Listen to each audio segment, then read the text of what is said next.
একটা পরিসংখ্যানে দেখা যায় একটা এভারেজ মানুষ প্রতিদিন 50,000 থেকে 60,000 চিন্তা করে। এন্ড এই চিন্তা 95% এমন চিন্তা যেটা সে গতকালকেও করছে, তার আগের দিনও করছে, এন্ড তার আগের দিন আর আগের দিনও করছে।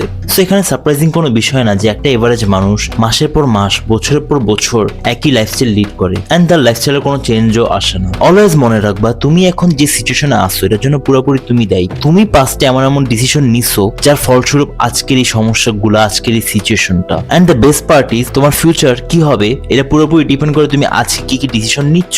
সো তুমি কি অবস্থায় আসছো এটার জন্য তুমি দায়ী, এন্ড তুমি ফিউচারে কি অবস্থায় থাকবা এটার জন্য তুমি দায়ী। বাট যখন তুমি এই জিনিসটা রিয়েলাইজ করবা যে ভালো খারাপ সবকিছুর জন্য রেসপন্সিবল তুমি একাই, তখনই তোমার লাইফটা চেঞ্জ হবে, তখনই তুমি লাইফটা চেঞ্জ করার জন্য বাধ্য হবা, উঠে পড়ে লাগবা। So start now, take the small steps, and বছরের পর বছর যেতে যেতে তুমি এক জায়গা থেকে আরেক জায়গায় পৌঁছায় যাবা। Thank you.